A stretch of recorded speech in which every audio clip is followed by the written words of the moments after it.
নামে তিনি নিজেই সরকার, তবে ভোটের লড়াইয়ে নেমেছেন বর্তমানে রাজ্যের সরকারে থাকা দলকে চ্যালেঞ্জ ছুঁড়তে। গঙ্গাপাড়ের বিধানসভা কেন্দ্র শ্রীরামপুরে এবার কংগ্রেসের ভার শুভঙ্কর সরকারের হাতে। বাড়ি ভাড়া করে সেখানে ঘাঁটি গেড়েছেন, মাটি কামড়ে চালাচ্ছেন প্রচার। তবে তিনি তো স্রেফ একটা কেন্দ্রের প্রার্থী নন, প্রদেশ কংগ্রেসের সভাপতিও। তাই শ্রীরামপুরের পাশাপাশি গোটা রাজ্য নিয়েই মাথা ঘামাতে হচ্ছে, বিভিন্ন প্রার্থীর প্রচারে ছুটতে হচ্ছে। সকালে শ্রীরামপুর, বিকেলে অন্য কেন্দ্র, এভাবেই ভোট প্রচারের রেসে ছুটছেন শুভঙ্কর। যে কোনো প্রার্থী পরীক্ষার্থী তার মতো ভালো পরীক্ষা দেবেন, এটাই বিষয়।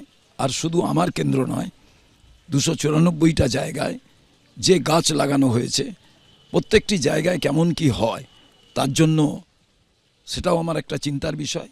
তবে শ্রীরামপুরবাসীর ওপরে আমার ভরসা আছে এবং এরা আমাকে জয়ী করবে, আমি নিশ্চিত। শ্রীরামপুর কেন্দ্রে তৃণমূল প্রার্থী করেছে তন্ময় ঘোষকে। এই কেন্দ্রে বিজেপির প্রার্থী ভাস্কর ভট্টাচার্য, সিপিএম এর প্রার্থী নবনীতা চক্রবর্তী। তবে শুভঙ্কর সরকারের দাবি, শ্রীরামপুরে লড়াই হতে চলেছে মূলত কংগ্রেস এবং বিজেপির মধ্যে। তবে প্রচারে বেরিয়ে রাস্তায় সেই বিজেপির পতাকা পড়ে থাকতে দেখলে তা সযত্নে তুলেও রাখছেন।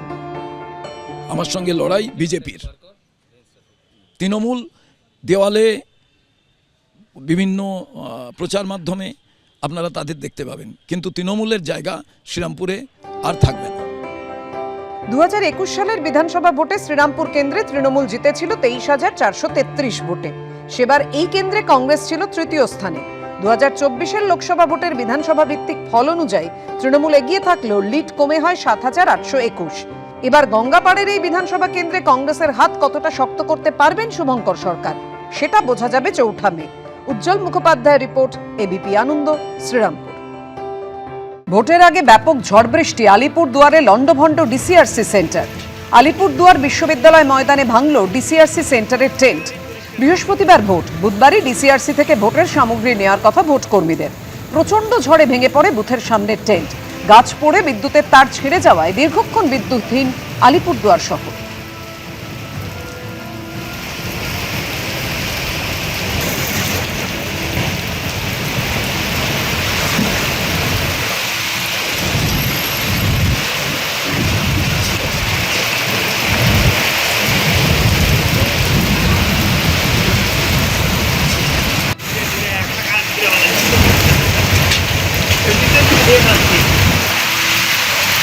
পরিষ্কার করে দিতে হবে।